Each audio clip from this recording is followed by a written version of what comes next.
कि गौ सेवा से बहुत जल्दी शरीर पवित्र होता है, हृदय भी पवित्र होता है और गोविंद भी प्रसन्न होते हैं। यदि गाय घर में पाली जाए या गौशाला खोली जाए और गौओं की सेवा की जाए, जिनके पास अर्थ है, भाव है, भगवान स्वयं श्री कृष्णचंद्र जी ने गौ सेवा स्वीकार की, गौ में चराई। गौओं की परिक्रमा करने से, जैसे आप प्रभु के बिहारी जी के मंदिर की 4 परिक्रमा करें तो जो फल आपको मिलेगा वही गाय की 4 परिक्रमा कर ले तो आपको प्राप्त हो जाएगा।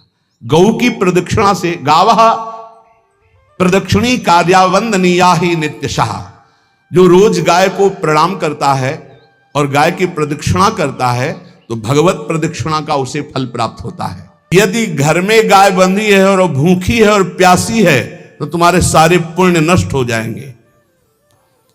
गाय के गोबर से जहां लेपा जाता है वहां जिस देवता का आवाहन करोगे वही देवता आकर विराजमान हो जाएगा। गौएं जहां विराजमान रहती, गौशाला में भजन करे तो कई गुना बढ़कर के प्राप्त होता है। जहां गौएं विराजमान होती हैं वो बड़ा पवित्र दिव्य तीर्थ स्थल माना जाता है। अपवित्र भूमि में भी यदि गाय के गोबर का लेप कर दिया जाए तो परम पवित्र मानी जाती है।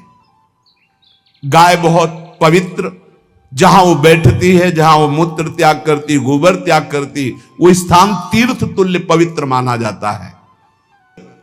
कितना भी बड़ा पापी हो, अगर पंचगव्य पिलाया जाए तो वो वैदिक मंत्रों को स्वीकार करने लायक हो जाता है, पवित्र हो जाता है। पंचगव्य में 5 चीजें गाय की होती है: गाय का मूत्र, गाय का गोबर, गाय का दूध, गाय का दही और गाय का घी। ये 5 मिलाकर पंचगव्य पिलाया गया था।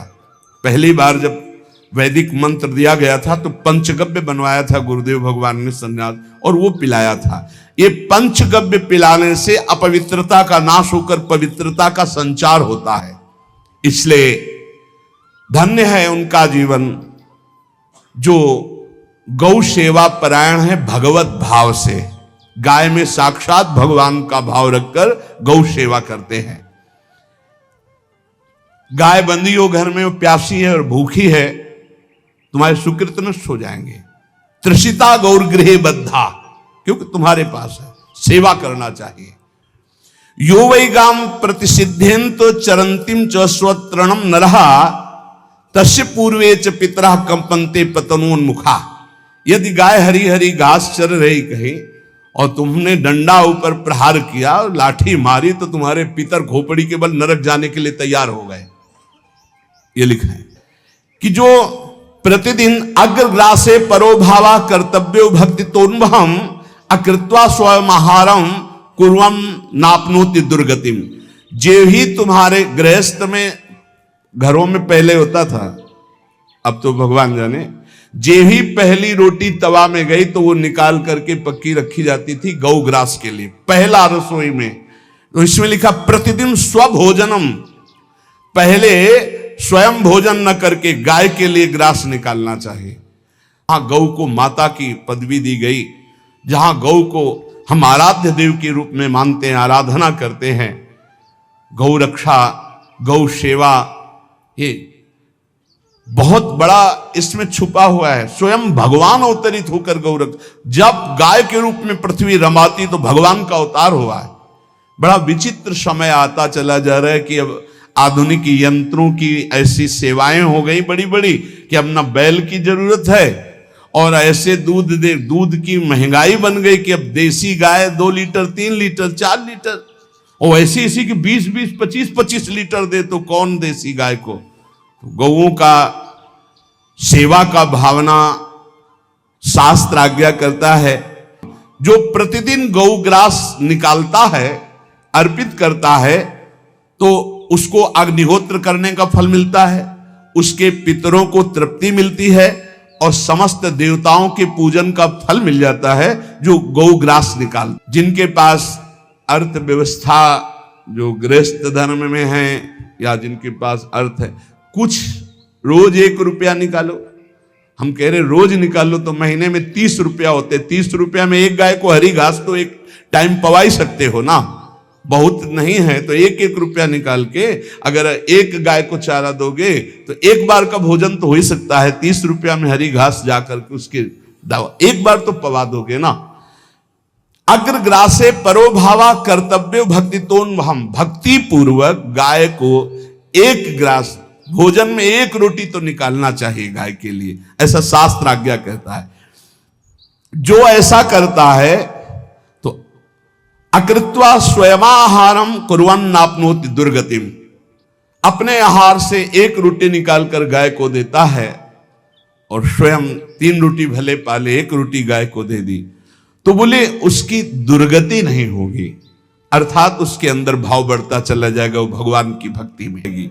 जो सदैव गौ सेवा करता है, उसके डांस मच्छर हटाता है, स्नान कराता है, पीठ में हाथ फेरता है, उसके पूर्वज जो पितर होते हैं वो नाच पड़ते हैं, उनका मंगल होना शुरू हो जाता है कि हमारे वंश में गौ सेवक पैदा हुआ, बड़ा भाग्यवान है और वो गौ के द्वारा हमें तार देगा, ऐसा भाव। गौ सेवा हमारे सनातन धर्म में बहुत बड़ा स्थान गौ सेवा का। तो मूर्ख मनुष्य जैसे अब गाय दूध नहीं दे रही, मार डंडे डंडे मार रहे हैं, इंजेक्शन लगा रहे हैं, ऐसे वैसे कर रहे हैं, उसको ताड़ना दे रहे हैं। तो बोले जो मूढ़ बुद्धि मूर्ख मनुष्य यो वही ताड़ते यष्ट्याधेनुम मर्त्यो विमूढ़धि, वो गाय को लाठी से मारता है, डंडे से मारता है, हाथों से मारता है तो धर्मराजस्य नगरेशा याति करवर्जिताहा, धर्मराज जी पहले अपने नरक में ले जा करके उसके कहते थोड़े थोड़े तिल तिल करके पहले इसके हाथ काटो, मरना है नहीं वहां, अब आराम आराम से थोड़े थोड़े पहले हाथ वर्जिता है, इन्हीं हाथों से गाय को मारा था ना, तो ऐसे जो थोड़ा थोड़ा काटा जाता है उसके हाथ।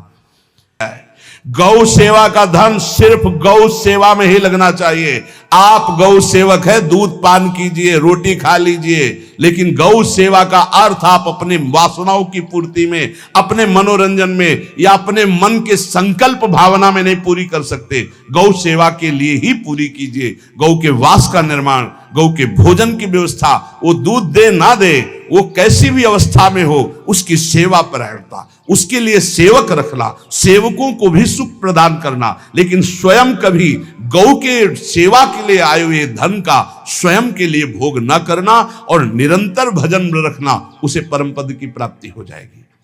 जो गौ के शरीर को स्नान कराता है, गौ के शरीर को कीट आदि से, मच्छर आदि से रक्षा करता है और खूब अच्छा अच्छा पदार्थ गौ, केवल दूध के लोभ से नहीं, ये हम गौ सेवा की बात कर रहे हैं, ये कि नहीं वहां 10 लीटर दूध देती तो हाथ फेरो, जब दूध नहीं देती है तो चारा भी ठीक से नहीं दे रहे और उसके ये स्वार्थी हो, गौ सेवा का बात नहीं, वो दूध का लोभी केवल व्यापार की बात करता है। गौ सेवा का तात्पर्य है गौ सेवा केवल, खूब बछड़े को पिला दिया प्रसाद रूप से, जो दूध मिला उसका अपने सेवन की, वो बात तो अलग है। अब बछड़े को तो जरा सा केवल पिन्हाने के लिए कर दिया और खूब सारा दूध लीटर में नाप करके जा रहा है और उस समय तक तो खवाओ पियाओगे ही खूब अच्छे से, इसके बाद जब दूध देना बंद किया तो उसका आदर सत्कार खत्म, खोल के बाहर ऐसे वो प्लास्टिक खाते घूम रही है, तो ये गौ सेवा नहीं मानी जाएगी, वो स्वार्थ पूर्ति मानी जाएगी।